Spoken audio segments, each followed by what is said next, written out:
Fala pessoal, bom dia, boa tarde, boa noite, dependendo do horário que vocês estão olhando esse vídeo. Fazer um vídeo de atualização do mercado aí. Aqui no Brasil ainda rolando o carnaval, né? O pessoal não quer saber de trabalhar e o mercado lá fora tá aberto. Ontem acho que foi feriado nos Estados Unidos, que era Dia dos Namorados. Mas vamos dar uma olhada aqui no gráfico. E algumas coisas estavam me chamando a atenção, que eu estava dando uma olhada agora. O BTC tá naquela região de preço. Esse aqui é o Bitcoin no gráfico semanal. A gente está brigando para se manter acima da média de 200, que é essa média vermelhinha aqui que vocês estão vendo. Tá uma briga ferrenha. Eu só ver se eu consigo botar.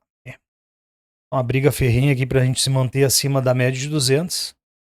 Tá normal, nada diferente que a gente viu em outros períodos. Quando a gente atinge aqui um nível de preço e uma média importante, tá? No ciclo passado a média de 200 não segurou muito o preço aqui, mas a gente também estava num esgotamento de vendas um pouquinho maior, um pouquinho menor que agora. O RSI naquela época a gente estava com o RSI na faixa dos 34, hoje a gente está com o RSI no semanal aí em 27. Não que não possa cair mais, mas até o estocástico aqui, se a gente olha o estocástico, a gente está com ele já cruzado para baixo há um tempinho.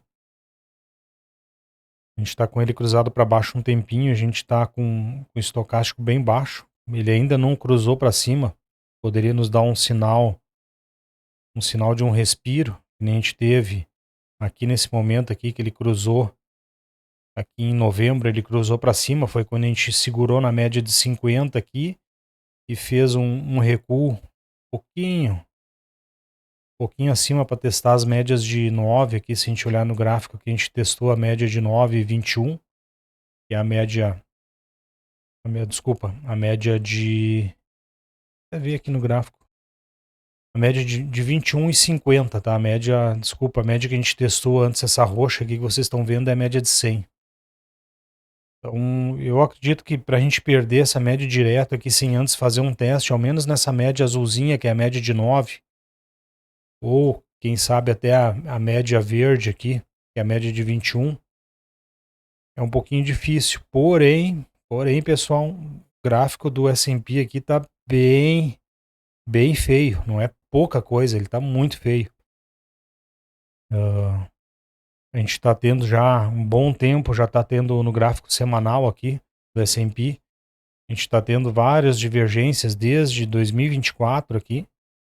Isso é normal, tá? No S&P a gente tem essas divergências, só que como no BTC a gente teve aquela divergência que eu vim alertando em alguns vídeos no semanal, e uma hora ela cobra o preço, no gráfico do S&P leva mais tempo, tá? Mais uma hora essas divergências aqui acabam cobrando preço, como cobrar o preço aqui em fevereiro de 25, e depois a gente teve toda aquela questão do Trump,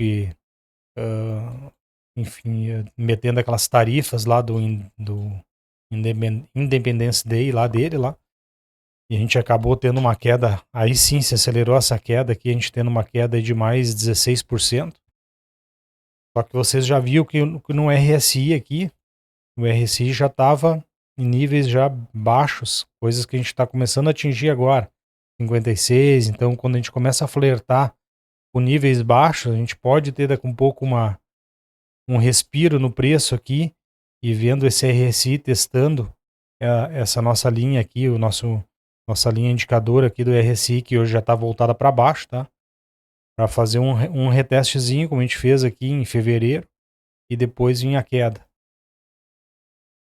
Tá? Não vou dizer que o S&P vai entrar em bear market, que isso é um pouquinho mais complicado, tá? O S&P tem outras nuances aí que acabam ajudando a segurar o preço do S&P, mas eu acredito que em algum momento a gente vai ver daqui um pouco ele perdendo essa média de 21 aqui e vir testar a média de 50, a média de 100, e daqui um pouco até fazendo um teste nessa LTA aqui de mais longo prazo, que vem desde 2022 lá. Pode ser que a gente venha fazer um reteste nela. Só que a minha dúvida é o seguinte, no momento que a gente fizer esse reteste, o que vai acontecer com o BTC? Mesmo ele tão descontado e tão sobrevendido, será que a gente vai buscar níveis abaixo? Tá? E eu acredito que sim, eu não acredito numa queda muito violenta, justamente porque a gente já tá com o BTC aqui bem mais descontado, bem mais descontado que o S&P.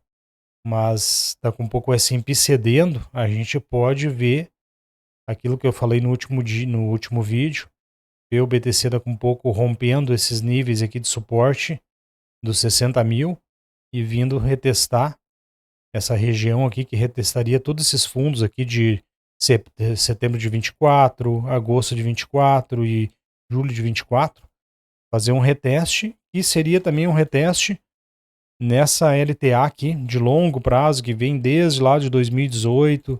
A gente teve no evento aqui do Corona Crash que a gente teve ele furando, mas já logo na semana seguinte recuperando essa linha de tendência e ver como ele recuperou rápido, né? Isso que eu falo, quando a gente vê a força compradora defendendo alguns níveis de suporte, a gente viu exatamente nesse ponto aqui, ele recuperar, segurar acima dessa linha de tendência e depois o preço disparar. E também em 2020, no fundo do nosso bear market passado, agora em novembro de 2022, a gente segurou, foi sambando em cima dessa LTA.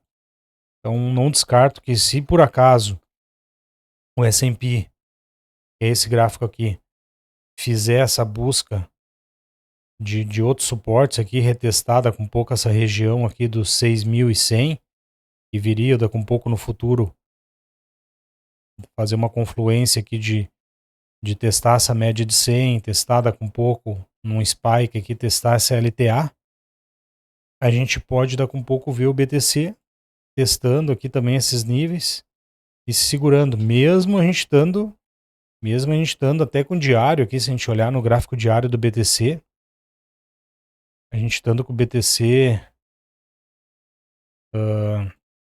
com níveis de RSI baixo, que nem a gente atingiu aqui, níveis poucas vezes atingidos aqui, de 14, 15, tá? Mas olha como já o nosso estocástico já está começando a cruzar para baixo, tá? Já está indicando perda de força, e daqui a um pouco vir uma correção. Não quer dizer que o preço vá cair muito, mas normalmente o estocástico apontando para baixo, a gente tende a ter movimentos de correção, tá? Correções com um pouco vindo estocástico lá em níveis mais baixos ou aqui no meio. Normalmente quando ele vai tentar montar um pivô, ele vem até a zona do meio aqui de 50% e tenta montar um pivô. Aqui foi um pivôzinho que falhou e aí veio essa queda bizonha aí. Então, pessoal, um gráfico aqui, um videozinho só para a gente realmente ter uma leitura do mercado. Ainda não vejo o BTC saindo dessa região aqui de acumulação ou distribuição. Acredito que é uma região que o pessoal está aproveitando para acumular e não distribuir. Tá? Quem está distribuindo aqui, na verdade, é o short and holder, entregando a paçoca aqui para quem sabe operar, começar a montar a posição. Aqui a gente pode ver que está formando também um triângulo ascendente, tá? Mas como é um triângulozinho de curto prazo aqui, não vejo que daqui a um pouco ele possa. A gente pode daqui a um pouco furar ele, vai depender, acho que muito mais do mercado tradicional aí do S&P, dar o leading de mercado aí. E a gente daqui a um pouco pode ver ele furando aqui, retestando esse fundo, buscando aqui. Mas eu acho que o que mais vai fazer preço no mercado cripto é o mercado tradicional.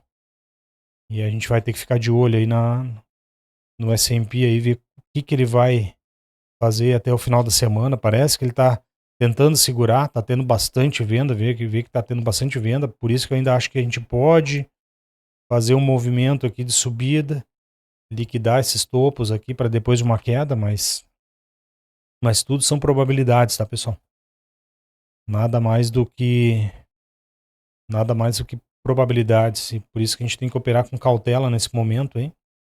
E as outras criptos não adianta a gente ficar olhando muito, porque enquanto o BTC não se definir, não se definir e determinar que isso aqui realmente é uma região de fundo, nem que seja um fundo temporário, não acredito num fundo de ciclo, tá? Acredito, já falei no outro vídeo aí, acredito que a gente vai vir testar zonas bem mais abaixo, capitular bem mais abaixo, tá? Falei no outro vídeo aqui nessa região aqui que eu tô vendo vários indicadores confluir entre 40 e 45. Tá? Isso pode mudar, pode mudar, mas isso a gente vai para ter uma mudança e eu daqui um pouco cravar que a gente vai ter um fundo nessa LTA aqui, tem que passar um bom tempo a gente consolidando aqui, vendo força compradora, vendo volume comprador aqui, coisa que por enquanto a gente não teve grandes volumes de fundo. Então para isso ainda falta um preço ainda se desenrolar e não adianta, pessoal, a gente ficar desesperado tentando operar aqui no curto prazo, tá? Quem não sabe operar nesse curto prazo aqui, fique fora do mercado, porque senão tu só vai tomar stop, tá? Eu já fiz 2 operaçõezinhas aqui no mercado futuro, tá? De compra aqui nessas regiões, distribuí aqui, comprei na verdade aqui no 4 horas, comprei nesse ponto aqui, ó, nesse momento aqui que a gente furou aqui esse fundo e o nosso RSI estava começando a mostrar força, mas entrei e coloquei um stop bem definido, tá? Bem definido abaixo desse fundo. Consegui distribuir aqui nessa região dos 70. Fiz 2 distribuições, tá? Uma eu distribuí aqui em 69.500 e a outra aqui em 70.500. E agora tô fora do jogo esperando a gente fazer de novo um reteste desse fundo, ou daqui a um pouco se segurar nessa linha de tendência de curto prazo aqui. Mas por enquanto é melhor a gente ficar fora do mercado, até porque o S&P não tá muito legal, tá, pessoal? Então, e para isso era hoje, para hoje era isso. Pessoal, quem puder aí deixar um like aí no vídeo, se inscrever, curtir, comentar. Quem tiver alguma dúvida aí, eu puder ajudar, puder orientar, estou à disposição. E um ótimo resto de feriado aí, pessoal. Um grande abraço, tudo de bom. Até mais aí.